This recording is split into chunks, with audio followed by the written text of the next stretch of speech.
Chapter 81 Wolf, Nom in the Underground. You are listening at novelfull.audio. This cave differed from the others. Its layout was flat when the other caves had been multi-layered.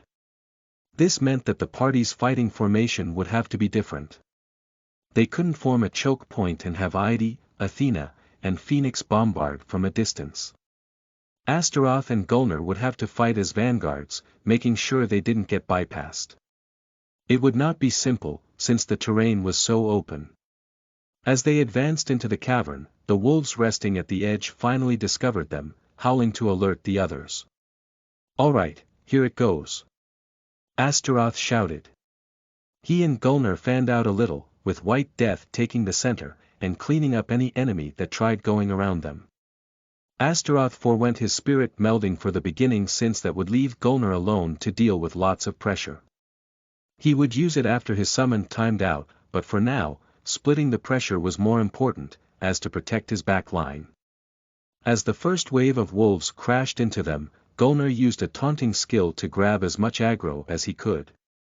Astaroth on his side used Intimidation Shout, maximizing the aggro pull on himself from the other side and causing many monsters to get feared. This would let him deal with the first wave efficiently for the first few seconds, since the feared monsters were backing away. Astaroth didn't forget to cast Mana Skin, to bolster his defense. He also used his short sword and shield, acting like an off-tank. He blocked most of the remaining wolves that charged at them, leaving the last few to White. To give White a better fighting chance, he boosted his constitution stat with 3 points he had from leveling up. His health bar jumped to close to 8,000 health, making him almost tankier than Gulnar. Then he did the same with his own free points, dumping all 8 of them into constitution. That took his health from 40,100 to 50,300 points. That might look negligible, but that put him at equal health levels as full brawler classes. To give a good comparison, Gulnar, a full tank, had almost 8,000 health. The boost let him tank better, but this would still just be a temporary solution. He could never tank a mob of monsters for long unless he started boosting only his constitution stat. That was not his intention, of course, as he was trying to go for a full damage build. His next best option would be to find a soul to contract that had a tank predisposition. But that would not be an easy feat. Astaroth got his shoulder bit because he was in his thoughts, and he snapped back to the now. He stabbed the wolf in the eye with his short sword, forcing it off of him, before kicking it in the chest to push it back. A soothing green energy, with petals swirling through, washed over him, bringing his health back up, and closing the wound. He turned his head over to Idi and thanked him with a nod. Idi answered him with a smile, before going back to attacking the wolves. He waved his staff, and a wave of stalagmites grew in front of Gulnar, impaling the wolves it hit.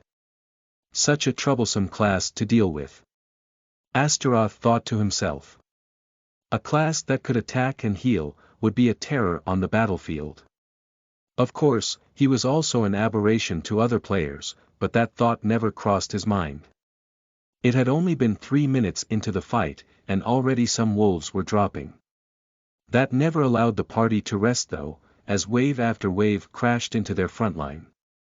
Gulnar was doing an excellent job keeping most of the wolves locked on him, using one taunt after another, and using so many defense skills, it was scary. Astaroth watched him from the corner of his eye and was incredibly impressed. The dwarf had not once yet been in a position where he was in actual danger. There was always a defense skill active on him, and his spatial awareness was impressive. Nothing went past him without his knowledge, it appeared, as whatever did, either got taunted by him or ended in White Death's jaws. To the players inside the tournament, this scene would already be impressive.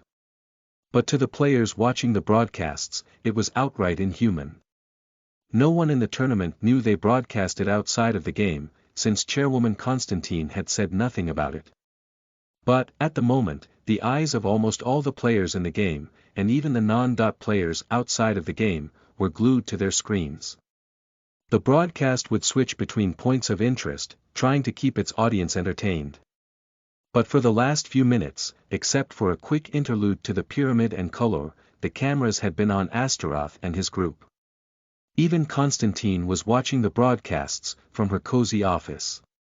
It slightly angered her, though, because there shouldn't be any player in the underzone they had designed.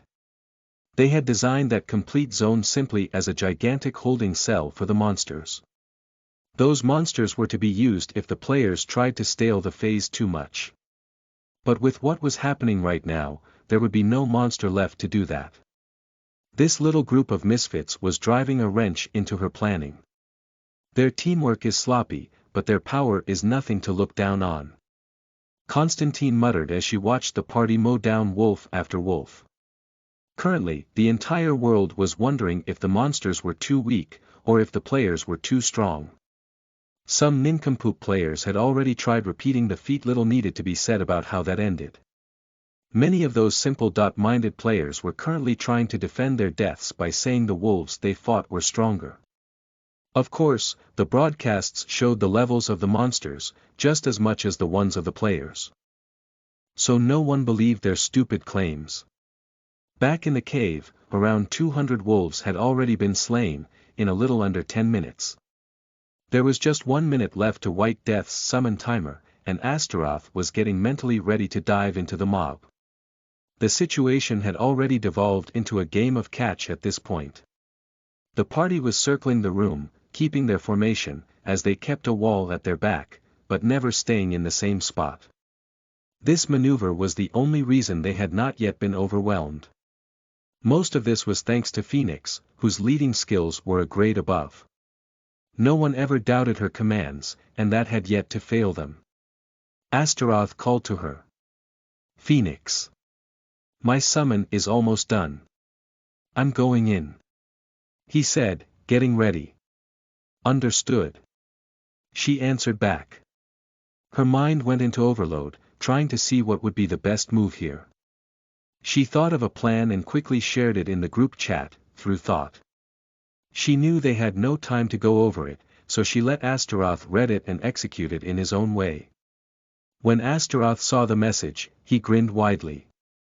Phoenix had asked him to pull as many enemies as he could off of them, after his transformation, and fight in guerrilla tactics. Since his speed was higher than the monster's speed, he could do hit-and-run tactics. 10.4, Phoenix. He shouted as White Death faded away, his timer reaching 0. Spirit melding. He then muttered. Again, his hair turned white, his eyes went deep blue, and his arms grew some fur, as he transformed. He howled loudly to the skies, or ceiling in this case, and madly dashed away. He moved in a straight line, through the wolves, making it to the center of the mob. Once he was there, he used one of his acquired skills, Alpha's Howl. The howl pulled so much aggro in its 50-meter radius, that most of the pressure was taken off of Gulnar. The fear effect also kicked in, sending almost 3/4 of the wolves into ingrained terror. This was his cue to start guerrilla tactics. He dived back out of the mob and started doing hit-and-runs, making sure he kept aggro as much as possible. What little wolves he hadn't hit, kept going at the rest of the party. But Phoenix had ordered them to hunker down, going for a defensive fight for now. Astaroth had pulled out his 2 daggers, and he was zooming in and out of the wolves following him, claiming lives every few strikes. When he left a wolf with little health but couldn't finish it, he tagged coordinates in the chat. Soon after, an arrow would fly in, finishing the beast off before it could even move. Athena's precision, even when she had no sight of her target, was terrifying. The fight went on for the next 9 minutes, with Astaroth running loops around the wolves and the rest of the party defending themselves in a corner. Gulnar was doing a beautiful job, but he still needed to be healed very often. When Astaroth's melding was almost done, he received a command through the chat from Phoenix. She asked him to round up the wolves in the center of the room. "All of them?" Astaroth asked. "Yes. All of them," she responded. "On it," he replied. He knew she had a plan, otherwise, she wouldn't be giving him that order. So he asked questions no more and did what she asked. He ran the cave full circle again, grabbing aggro on the group of wolves in front of Gulnar on the way, and rounded the wolves up like sheep. Once he was done, he ran back to the group, as he heard Phoenix chant. Cataclysmic event. Fire tornado. Chapter 82 From Ally to Teacher. You are listening at novelfull.audio. At first, a magic circle almost the full size of the room appeared under the wolves. Then, wisps of fire started appearing at the edges of it. They grew in numbers as they started spinning, slowly, accelerating with more and more power and speed. It did not take long before the fire was a raging twister, spanning from the floor to the ceiling. The party stood there, watching the pillar of fire that was consuming the remaining wolves by the dozens every second. It was a sight to behold. Astaroth turned his head slightly, looking at Phoenix. He knew a spell of this size required an enormous amount of mana since he had seen the spell before. Phoenix was behind the group, panting and sweating, with her hands on her knees. Astaroth walked to stand next to her. "Are you okay?" he asked her, in a low tone. "I'll be fine, thank you," she responded between heavy breaths. "Mana deprivation could cause you to faint. Be careful," Astaroth added. "I know. I'll drink a mana potion. It'll be fine," she replied, standing up. "Did you learn mana breathing?" Astaroth asked, at her response. He could see her mana bar in the party list. Yes, it had reached the quarter, which was why she was panting. But it shouldn't be a reason enough to drink a mana potion when they were almost out of combat already. Phoenix looked at him weirdly. "Mana breathing?" she asked, her face a mask of question. "Did your mentor not teach you?" Astaroth replied, his brow lifting.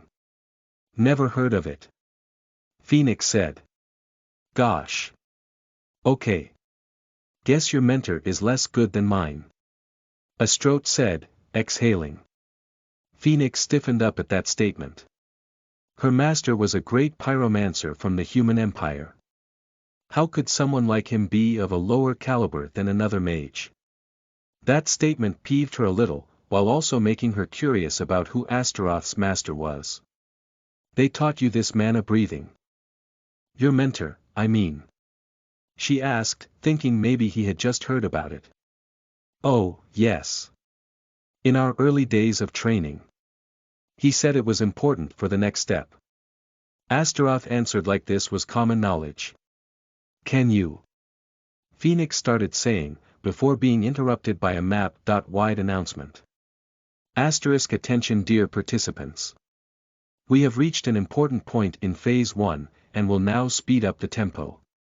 Only 600 of you are left, and for the last 100 players, you will have only 1 hour to eliminate them.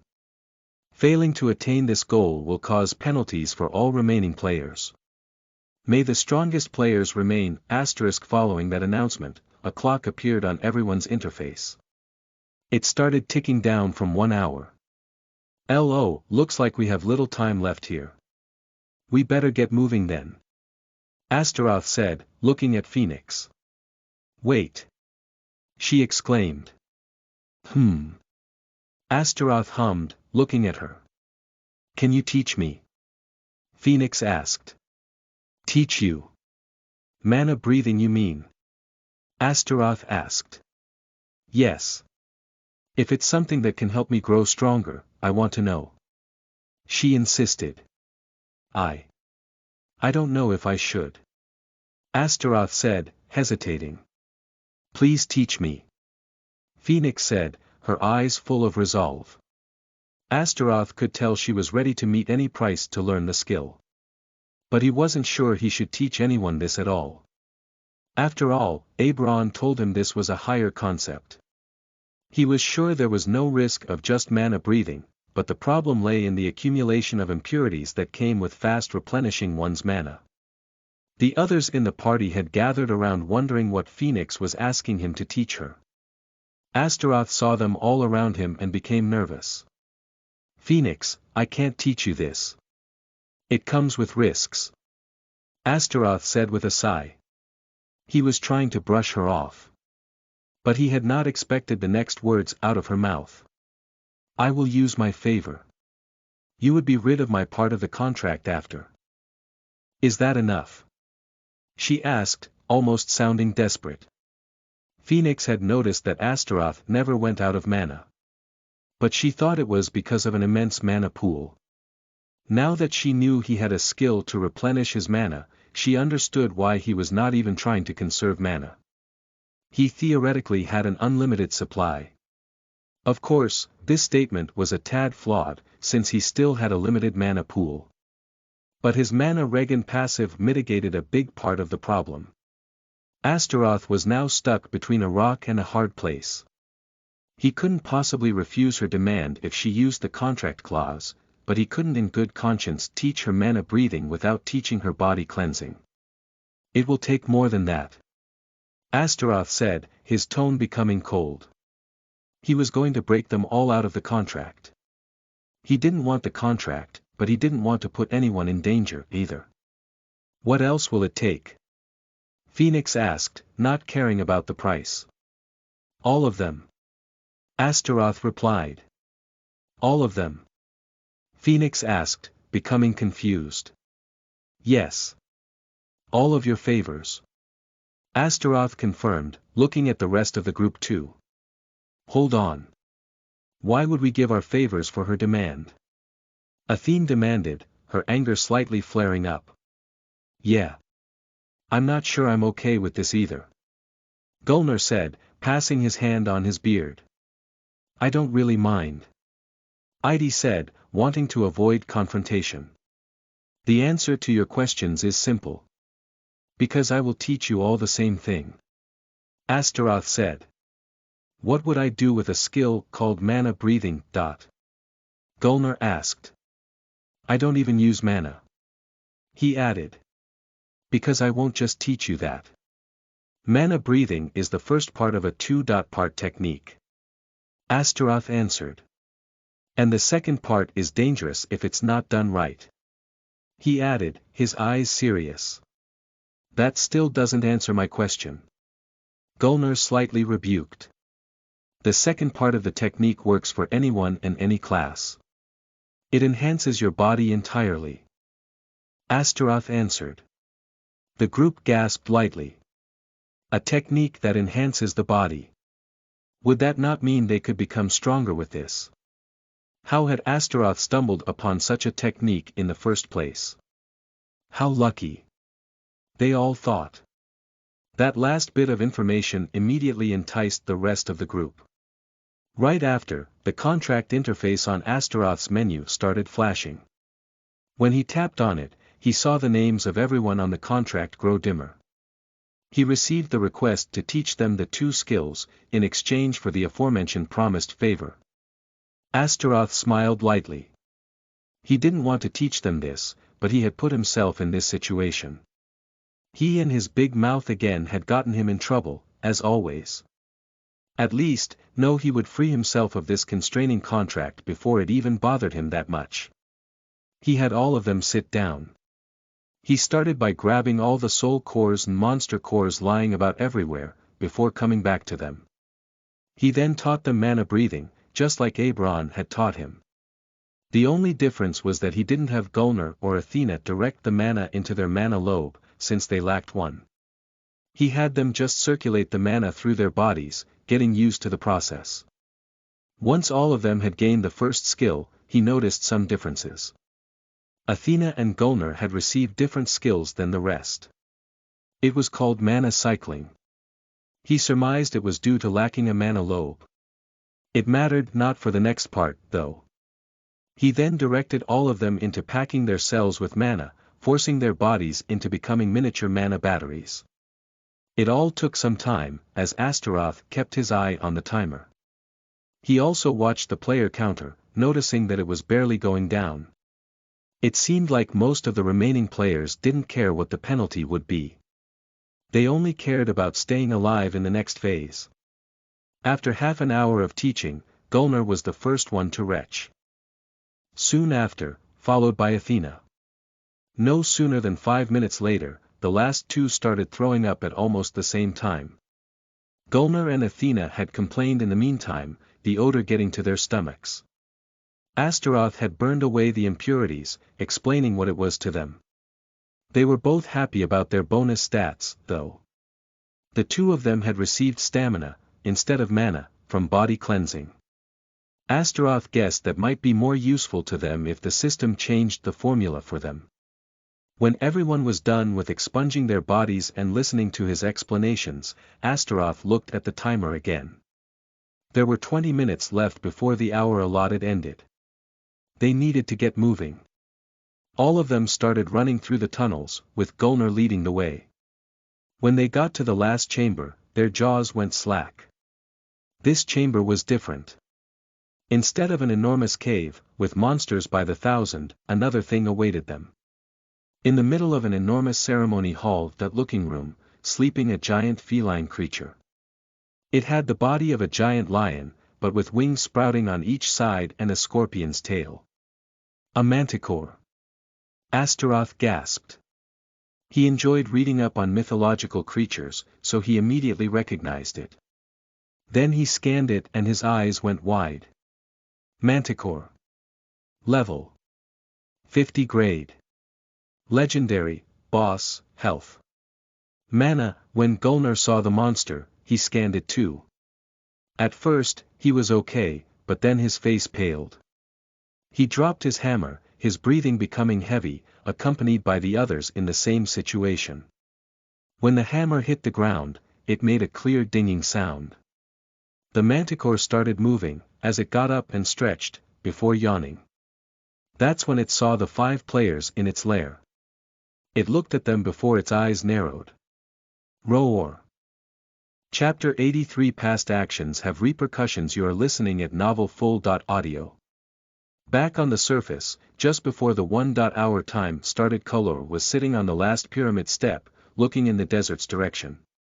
He was still trying to find Azimus, who he knew had fled to that part of the map. Right now, most players wouldn't be able to get near him enough to deal some damage to him, but that wasn't a problem for Azimus. His longer than average range made him a threat from a much larger distance. And since he had past dealings with him, he knew that his particular skill set made him good at instant takedowns.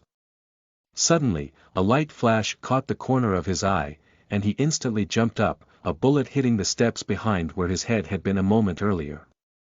While in the air, Kolor saw a compact form dashing away from a pillar of stone, making its way away from the center pyramid.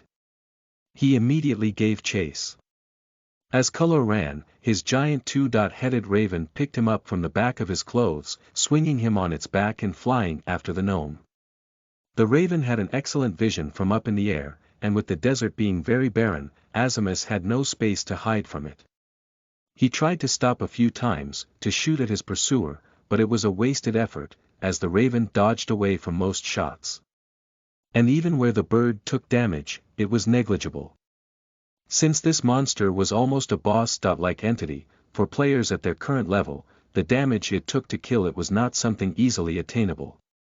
The chase lasted mere minutes, as Kolor and the raven caught up to Azimus, in the middle of the desert, with no place for the sniper to hide.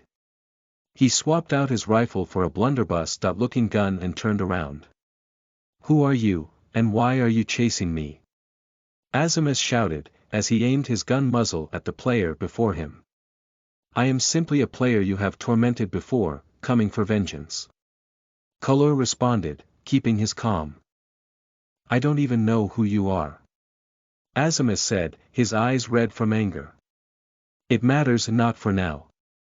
Know that you have tortured and tormented me enough times to warrant my following actions," Kolor said, pointing his finger at Azimus. The 2-headed raven cawed to the skies before lunging forward at break-neck speed. Azimus sighed, stepped away, dodging the attack narrowly, and shot his blunderbuss at the bird, hoping to hurt it enough to kill it. .378. The damage number disappointed him greatly, as he expected to do much more. This was a blunderbuss shot at point blank, after all. With his attack stat, he should have done a minimum of 450 points of damage. Plus, he expected a crit on the attack, but it happened neither. The massive raven flew upwards before doing a 1.80 turn in the sky, aiming back down at Azimus. The next attack would be a dive attack, making its speed much higher. Azimus would have less time to react and dodge, if any at all, and then the raven would wipe him out in a second. At least that was the plan, but Azimus wasn't just going to sit still and die, after all. He was a pro player and had his pride. As the raven swooped in, and almost pierced him with its twin beaks, Azimus used recoil escape, pushing himself out of the dive attack, and to safety. He then swapped out his guns fast, from the blunderbuss to the automatic rifle from earlier. Azimus started peppering the raven in rapid fire, trying to peel away its health as quickly as he could. The damage numbers appearing were laughable, but he did not relent, hoping to kill this gigantic bird, before targeting its master. Normally, one would go for the master first, but in this case, he couldn't take his attention off from the raven, as it was fast enough to force him into kiting it. This fight would not be an easy one, Azimus thought, as he kited the raven in circles, constantly shooting at it with different firearms. Meanwhile, from the side, Cullor simply watched as all this unfolded. He could have acted at any time, ending this masquerade, but that was not his plan. He planned on making Azimus see the difference between their strengths, to make him feel small and weak. He wanted the gnome to feel like he had in the past. Flashbacks kept appearing in his head, of that man towering over him, a whip in his hand, while he cowered in fear, crying in pain at each crack of the whip. It took every ounce of his mental strength to not fall into utter rage. He shut his thoughts out entirely, making sure he couldn't think about that no more. This fight would go on for a while, before anyone became the victor. Back to the cave with the manticore, Astaroth was looking at the enormous monster that was now staring back at them, salivating on the ground beneath it. It was already imagining itself munching of the fresh meat, standing before it, and started advancing towards them. Astaroth snapped out of his slight daze and clapped his hands together. Clap, this is going to be a fun fight, but we need to play it smart. Phoenix, are you confident on leading us to victory? He asked the woman, keeping his eyes on the approaching boss monster. I can try, but this will not be easy. She responded, a slight hesitation in her tone. It was understandable though, as they were horribly underleveled to take on such a monster. Not even thinking about damage, they weren't sure if Gulner could tank this manticore without dying in one hit. But now was not the time to think about it, but the time to act. The manticore roared again, this time from much closer, almost sending the frail Idi to his ass. It's fighting time. Astaroth yelled, melding with White Death. Chapter 84 First Step, on a 1,000-mile journey. You are listening at novelfull.audio. As the manticore stood there staring, Astaroth completed his melding, and he dashed forward. Gulner. You are up, he yelled, circumventing the manticore for the right. Aye aye. Gulner responded. He then smacked his hammer on his shield as a translucent wave spread from the impact point and washed over the manticore. The monster instantly went from looking at the dashing Astaroth to the small dwarven man looking at it defiantly. That's right, you ugly bastard. Look at me. Gulner yelled, as he sprinted on his small legs at the creature. The manticore roared at the affront and tried swatting the dwarf aside. But it wouldn't be that easy. The teamwork that the party had fine-tuned during their run in the underground maze was kicking in full throttle. Gulner stopped dashing as the giant paw came at him and braced for impact. Something slowly covered his feet, going up to his knees and hardening. It was rock, from a spell cast by Idi, that anchored the dwarf in place. Gulner took an extra precaution and activated one of his low cooldown tanking abilities, which reduced damage taken by 10%. Steadfast Protector. He shouted, as his body started glowing with a faint golden glow. Dong! The claw impacted the tower shield with much force, that if the dwarf had not been held in place with rock, he would have flown away. He looked at the damage number that appeared, and his face paled. .348, that wasn't even a critical hit. Gulner exclaimed in his mind. He knew he was blocking a decent amount of damage from his gear alone, which gave him 50% damage mitigation, and then his skill gave another 10%. So if the damage he took right now was only 40% of the total damage, didn't want to think about the full amount. While he was having his internal musings, he failed to notice the other manticore's paw lifting from the ground, and barreling at him. "Watch out!" Astaroth shouted, snapping Gulner out of his thoughts. The dwarf had just enough time to reposition his shield on the other side, but the rocks from earlier had already cracked around his feet. When the second claw impacted the shield, the rock broke. The impact sent Gulner flying like a comet, straight into a nearby cavern wall. He lost another chunk of his health from the claw attack, but an even larger amount from the wall impact he couldn't protect himself from. .348.702, Gulner fell to the ground, gasping for air, as the impact on the wall had emptied his lungs. He tried to get air into them, but to no avail. Then he heard shouts from the side, over the ringing in his ears. T.P. Ner. Et up. At first, they were hard to discern, but they eventually cleared up. Gulner. Get up. He heard Phoenix's panicked voice say. When he finally understood the words, he lifted his head. Coming straight at him was the still enraged manticore. As it reached him and lowered its stance to take a bite of the still prone dwarf, a sudden force smacked into the back of one of its hind legs. The force came accompanied by a sharp sensation, as something cut at its tendons, making the leg weak. The manticore limped on that leg and had to stop running. The stop in its motion permitted a second event to happen. An arrow with sharp winds around its tip came flying in at high speeds, and hit the monster in the eye, sending it reeling in pain. It roared in anger and agony, as it desperately tried to dislodge the projectile in its eye, with no meaningful results. The hit to its hind leg had come from Astaroth and his longsword, while the arrow flew off Athena's bow. They both took action to protect their tank, as, without him, they would die quickly. Maybe Astaroth could flee and survive, but the rest were as good as dead.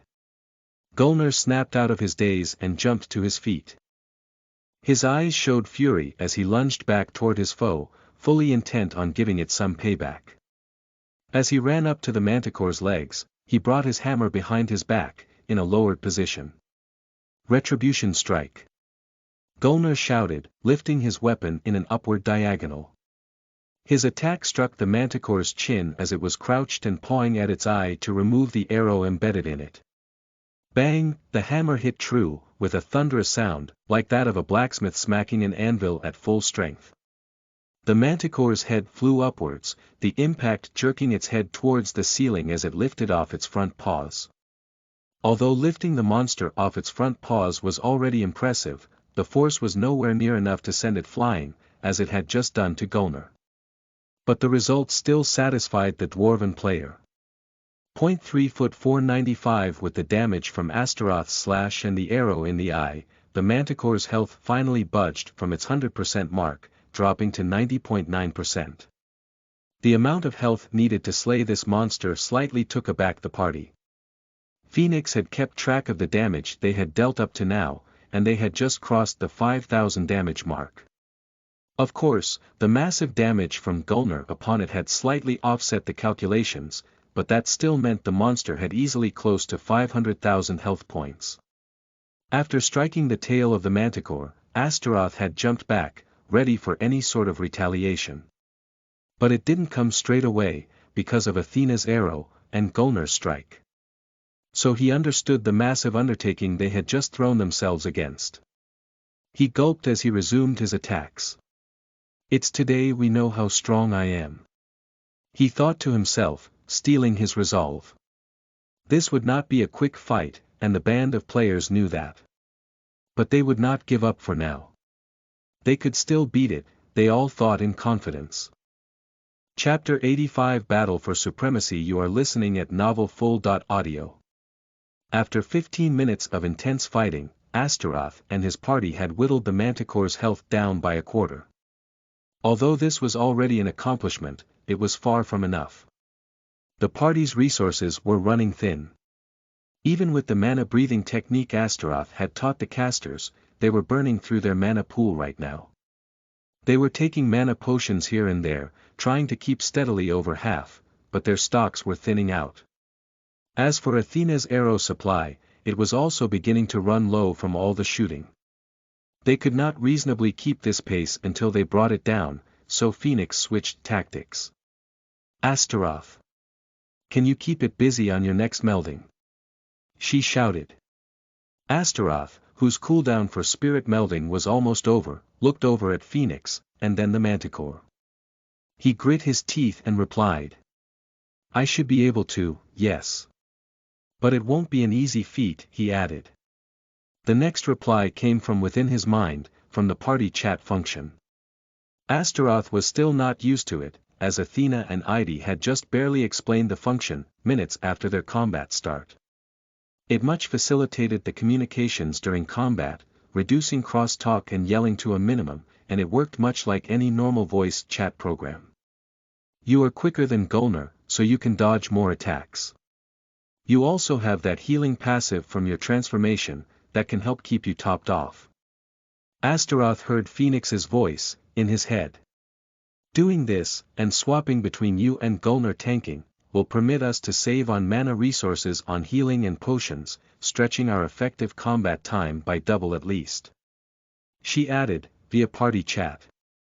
Okay. I get the gist of your plan. But how am I supposed to grab aggro back from Gulnar? He has been holding it for 15 minutes without fail. It'll make it that much harder for me to leech it. Astaroth replied, frowning a bit. Going off the fact that the Manticore was alone in this grotto, I'm guessing that it is very territorial. That means it wouldn't let anything challenge its authority. Phoenix said. Astaroth instantly understood where she was going with her train of thought. A wide grin appeared on his face. As soon as the cooldown was over on his melding skill, he used it again. White, who had been next to him all this time, biting at the Manticore every chance it got, turned into a ball of white energy, and dived into Astaroth's chest. As soon as the ball entered him, Astaroth started transforming, his hair turning white, fur growing on his arms and face, and he immediately used one of his melded skills. Awoo! He howled, loudly, his head raising towards the ceiling. The Alpha's howl skill reverberated in every inch of the cave, causing an eerie echo. The Manticore froze, for about half a second, before shaking its head, unaffected by the fear effect of the skill. But that was not the reason he used that skill. The Manticore turned to face him, fury in its eyes. Astaroth grinned again, satisfied with the results. The howl had effectively told the Manticore that another presence was trying to wrest the authority from it, inside its own lair. The Manticore roared back astoundingly loudly. The roar caused the air itself to vibrate visibly, and Astaroth had to bend forward to not get blown away. Greyawar. That's right, you oversized, mutated, ugly cat. I'm the real alpha here. Astaroth yelled, trying to add insult to injury.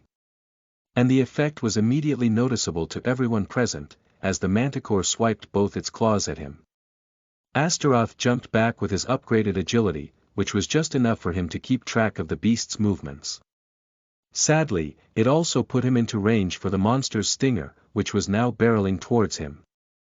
Just before the stinger could pierce Astaroth, though, something came flying in at incredible speed from the direction Gulnar was in.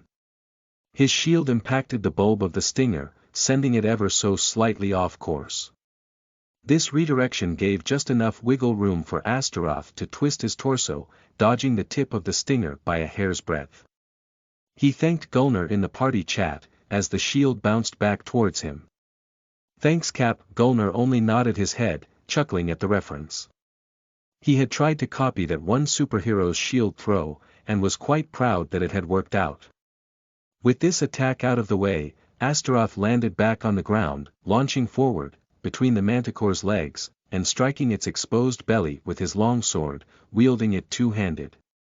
The strike left a thin, long, cut along the stomach, but barely did any damage.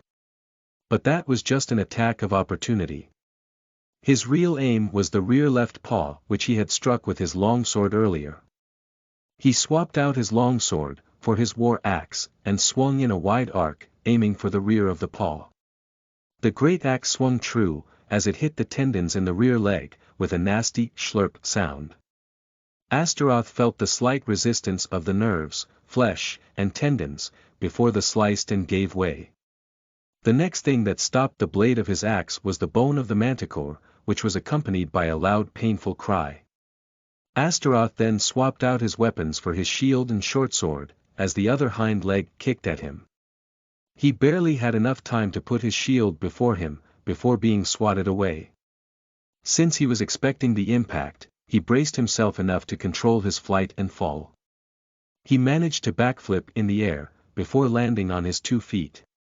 The manticore, already angry at him for defying its supremacy, was now seething and snarling, in utter rage. It had only one person in its vision as of now, and that was Astaroth. Chapter 86 Piling on the damage. You are listening at NovelFull.audio.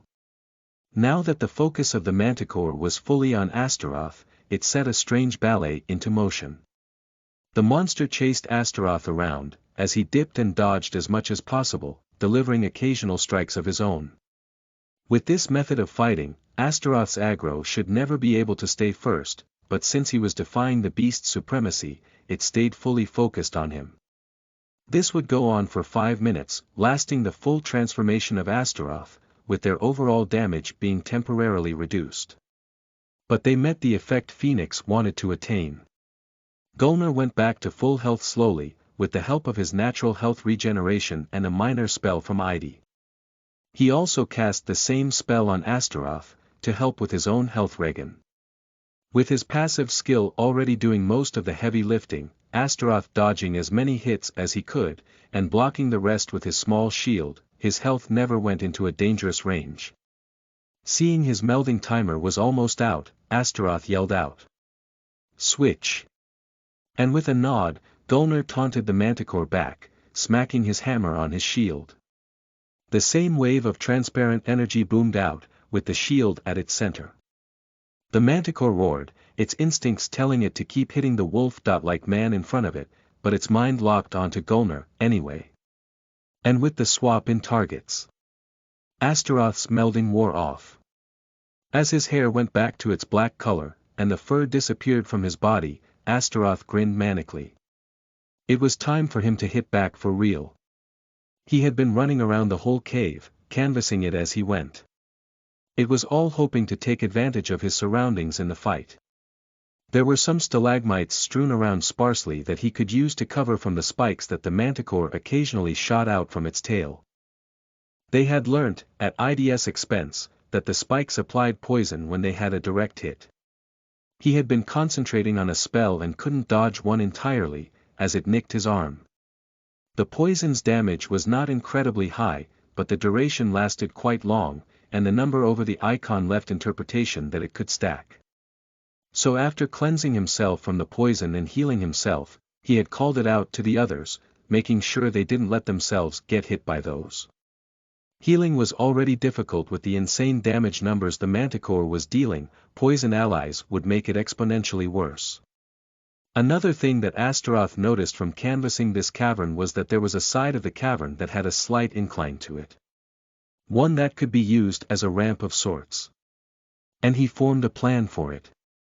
"Gulner, turn the beasts towards the western wall," he shouted.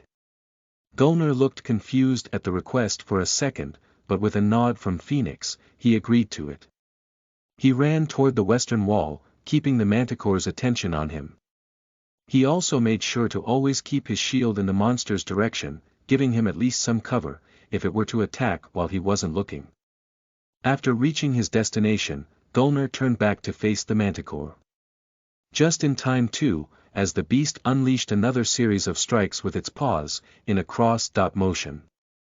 Gulnar instantly activated a high defense skill, mitigating most of the damage from the hit, but was still knocked backwards from the force of the blow. He flew backwards for a short distance before a soft wind caught his body and brought his feet back to the ground. He nodded in IDS direction, knowing it was his doing.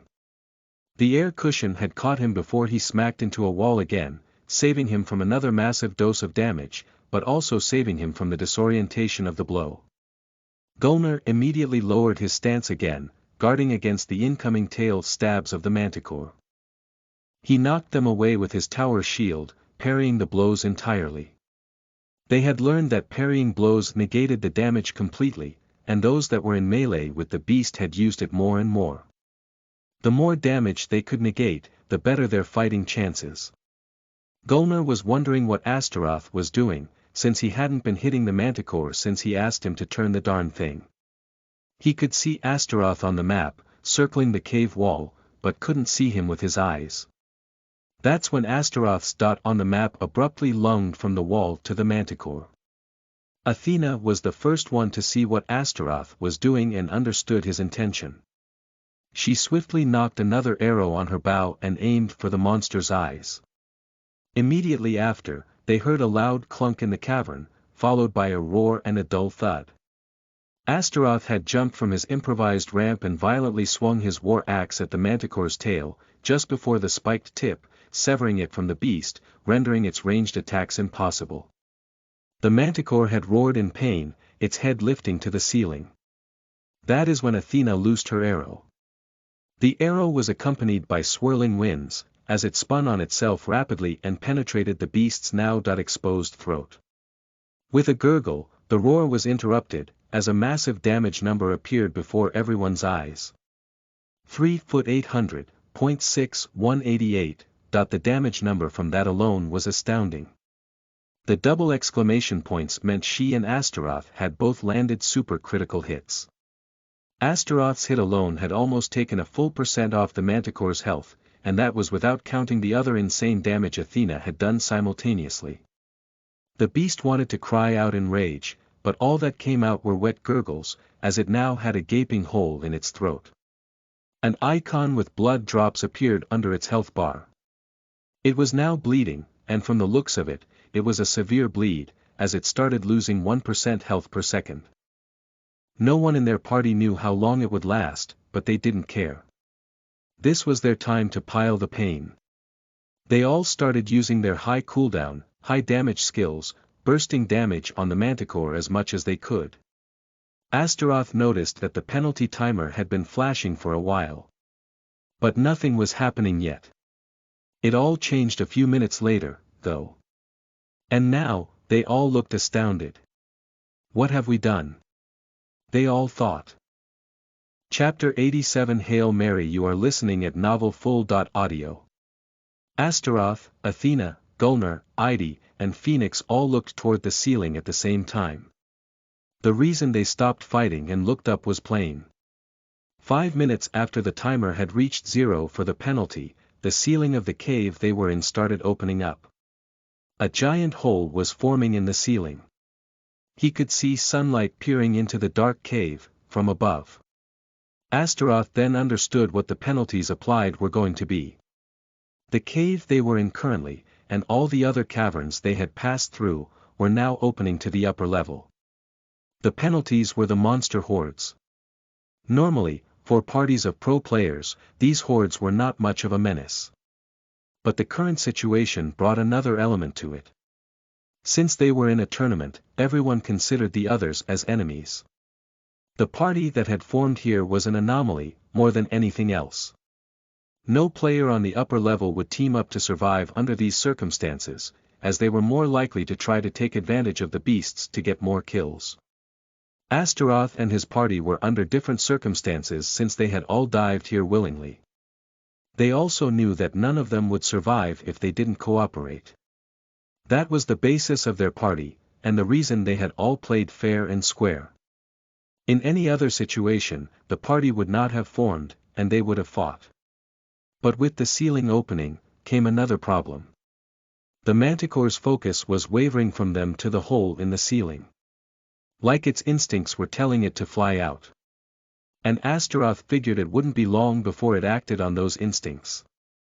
We need to keep it down here. Otherwise, our efforts will be wasted. He yelled out. They all snapped out of their initial shock at the shouting.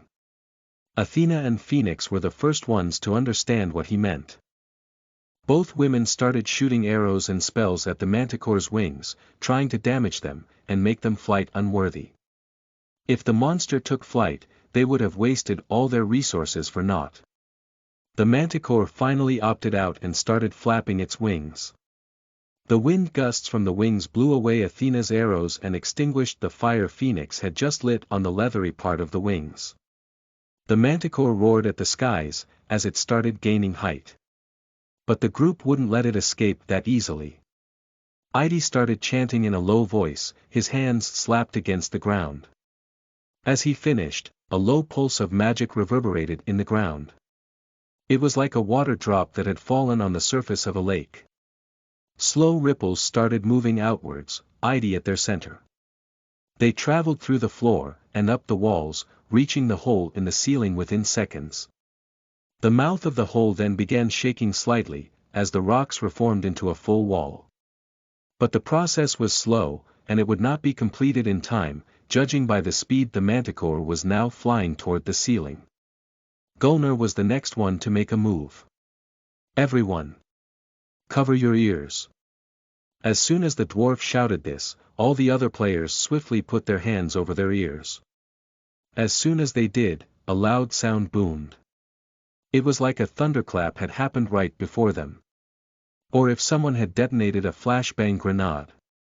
Sonic wave. Gulnar said, as he violently smacked his hammer on his tower shield. When the two items collided, the air visibly warped from the point of impact and outward, rippling in the air, as sound carried through the whole cave and deafened anything that wasn't protecting their ears. Even though his allies had covered their ears, the resounding clap still had their heads spinning slightly and their ears ringing.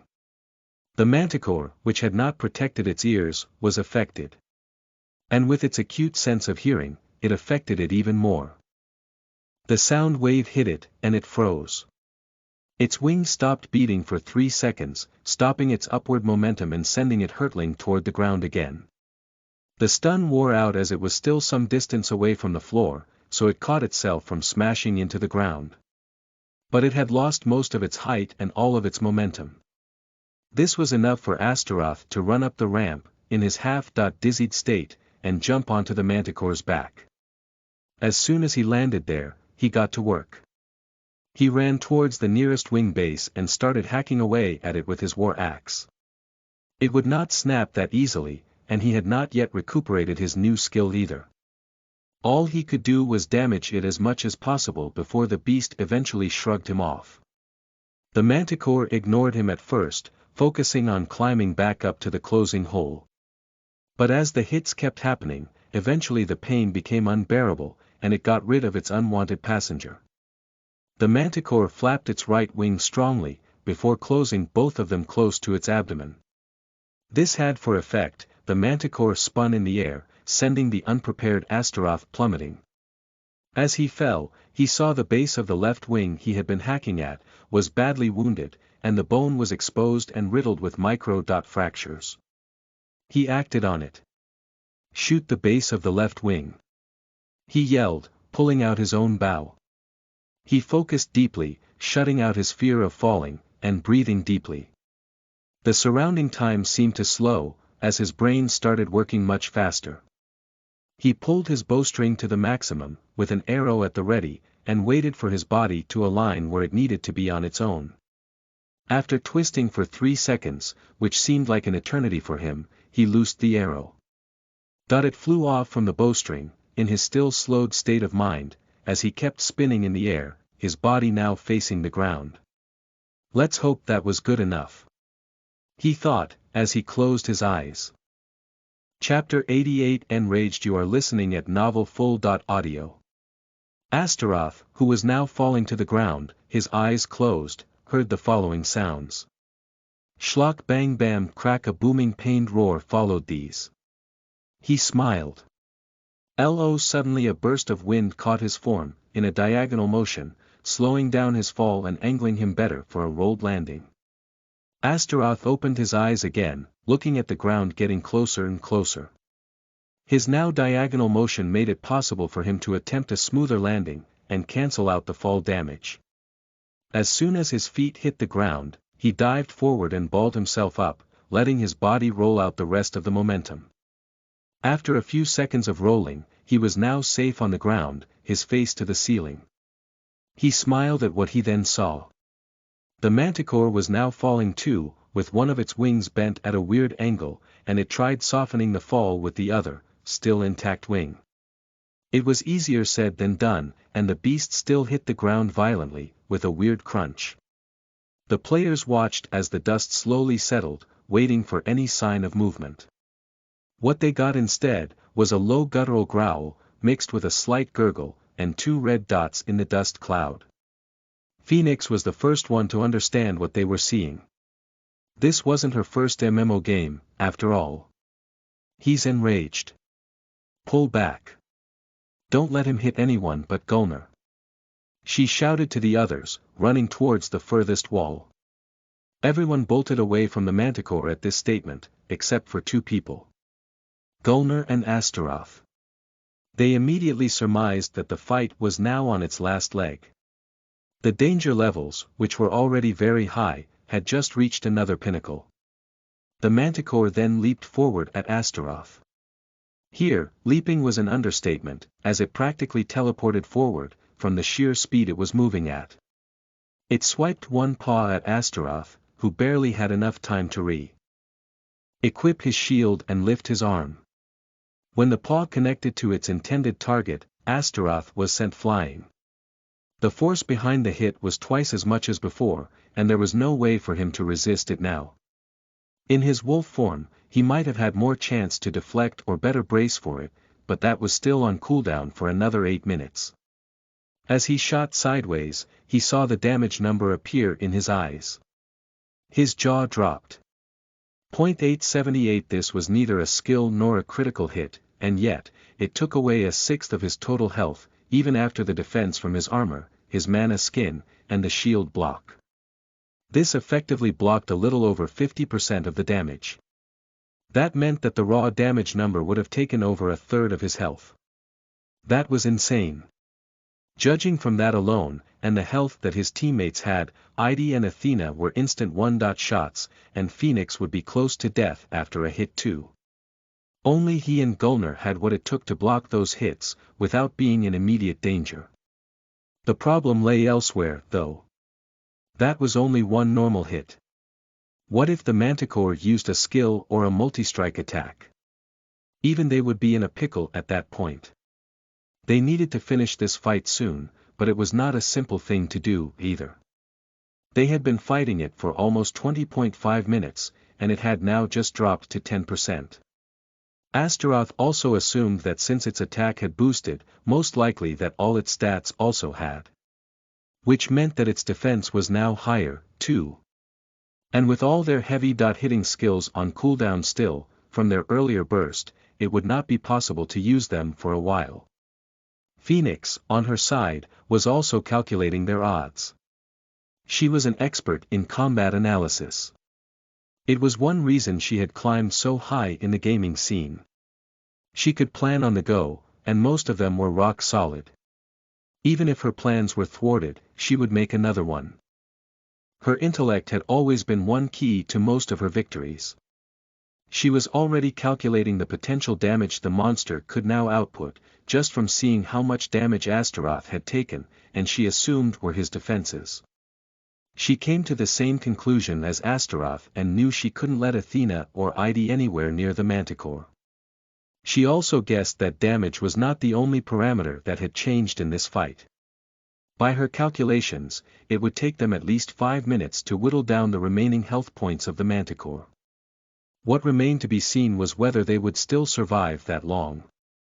She planned a quick plan in her head and shared it with the party through the chat. We need to apply as much DOT as we can and fight defensively for the rest of the fight," she said. Everyone agreed, and some icons started appearing under the Manticore's health bar. But even with the 5 DOTs they applied, the health was only moving sliver by sliver.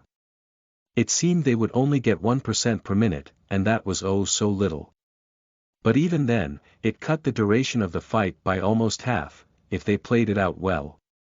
The next part would be to have ID focus on healing their tank, while he focused on taking hits, retaliating only if he had an opening. Gulner had essentially become a dwarf-sized punching bag.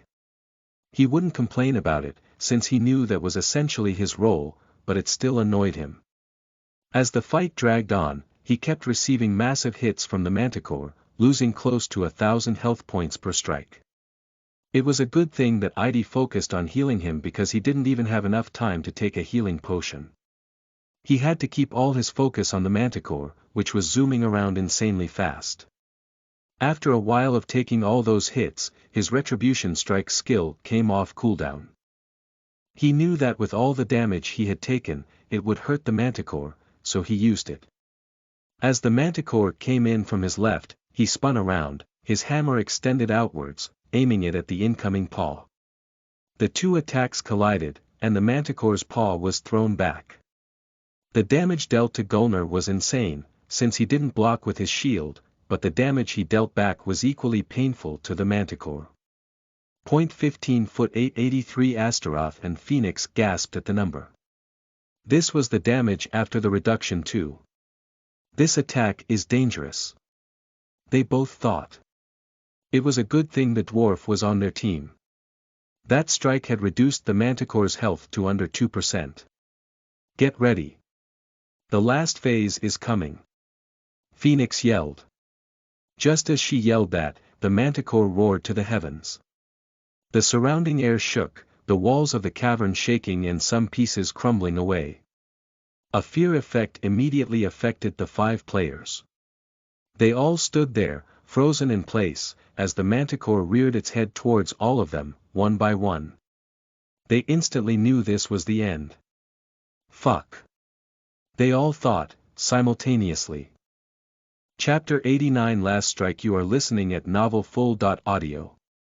Back on the surface while Azimus was getting chased by the 2-headed raven and the Death Knight, Color never stopped watching the timer. He was waiting for it to reach 0. His goal had never been to take out players, only to get the potion. After that, all he wanted was to wait for the penalty to go off. Since this wasn't his first play through, he already knew what the penalty was. Although he hadn't taken part in the original first tournament, or any subsequent, he watched all of them through live streams. He had intended to kill Azimus quickly and go sit back on the pyramid, to wait it out, but had underestimated the pro player's resilience. After a full 20 minutes of chasing around, shooting, and dive attacks, Azimus was still standing. He kept drinking potions, to keep his health close to full, but his stock was practically empty. Color was grinning madly, enjoying this futile resistance from his prey. He could see Azimus was struggling, and he was slowly growing tired. This fight was nearing its end. But there was another issue at hand.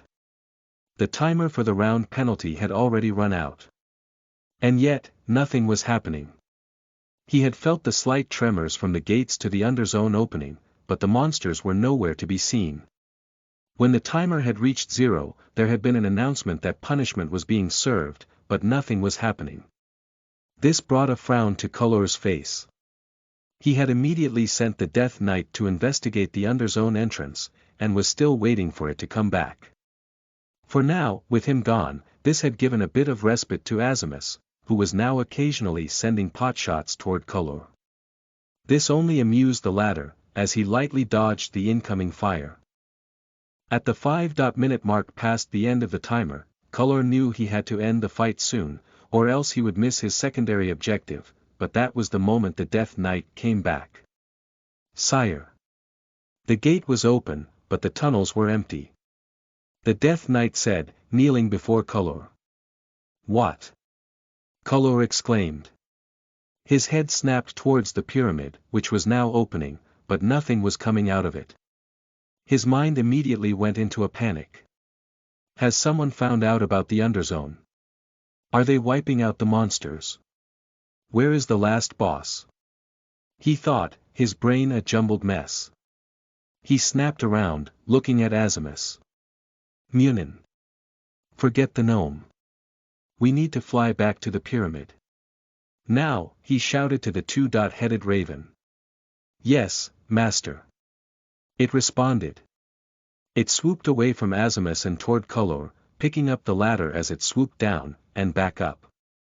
Azimus, who was happy to have a moment to breathe, became very displeased at being ignored like this, though.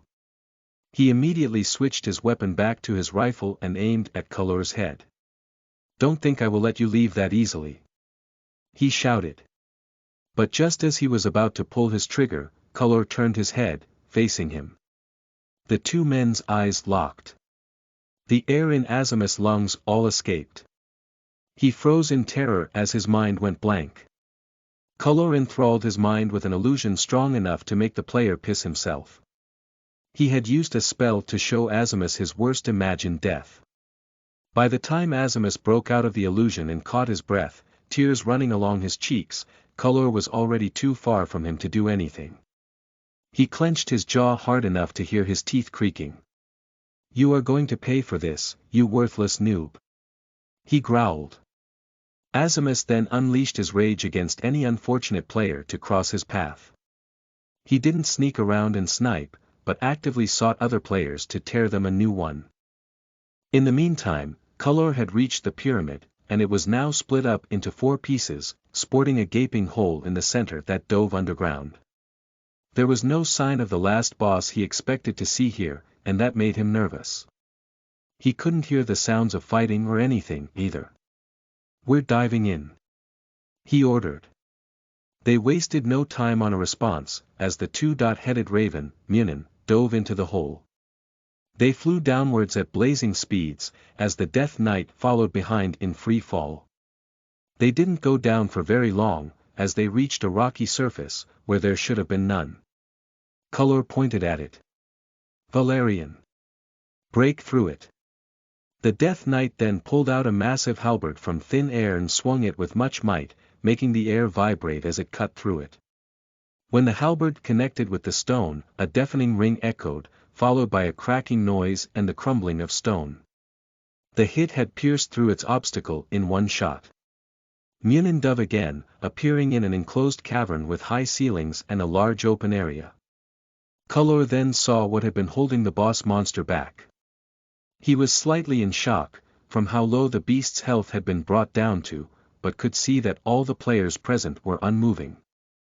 Noel Dem he guessed what was happening in mere moments and acted to seal the Manticore's fate. Kolor jumped off Munin, as the raven kept diving straight down, aiming to pin the Manticore to the ground. The beast, who was too busy charging up a finishing attack, failed to notice the new arrivals. Something soon pinned it down to the floor, with talons planted in its nape. The impact alone took away most of the remaining health from the Manticore, but the true finishing strike came a moment after, as Kolor came dropping from above, bident in hand. He planted his weapon directly into the eye that had already had an arrow lodged into it. The hit, along with the momentum of his fall, took out the little health the boss had left.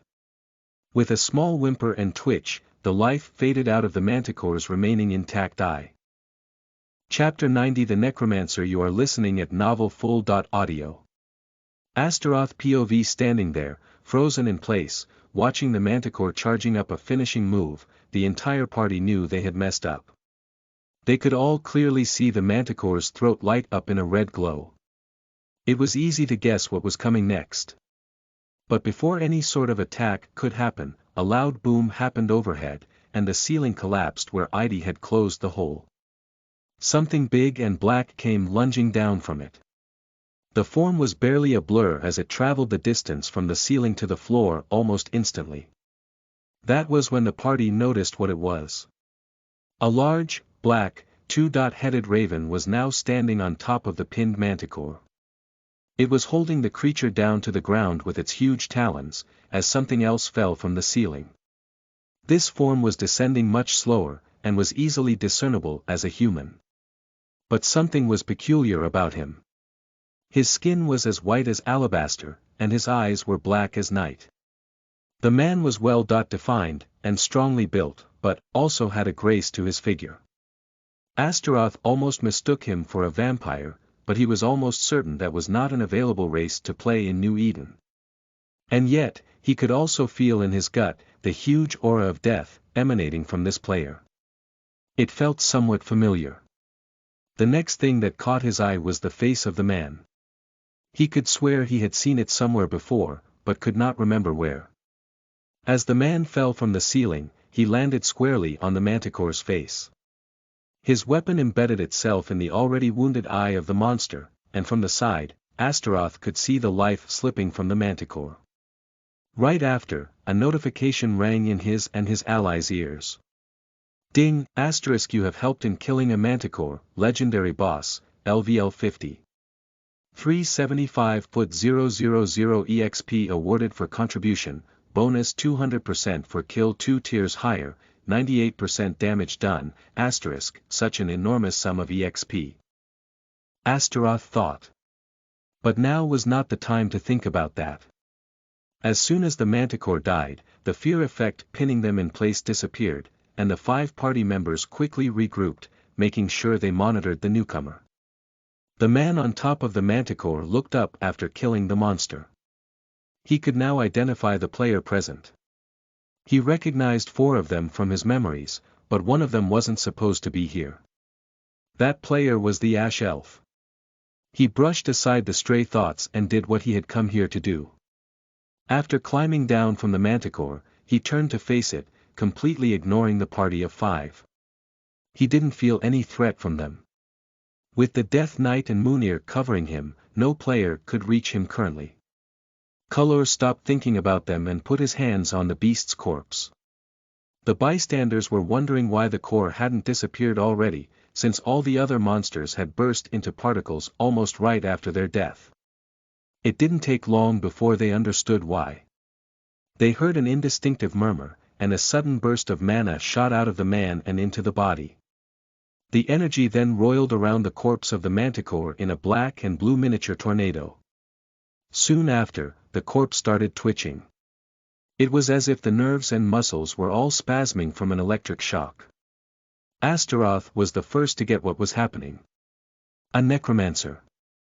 He immediately thought. Behold, a few seconds after that thought, the manticore opened its eyes again. They were now completely black, and to anyone looking straight into them, they looked like small black holes. The monster slowly rose to its feet, as the tendons in its rear paw reattached themselves, and the broken wing snapped back into place, as if it was never damaged. The manticore roared at the party of 5, still angry at the damage they had dealt it. But with a raise of his hand, the man silenced it.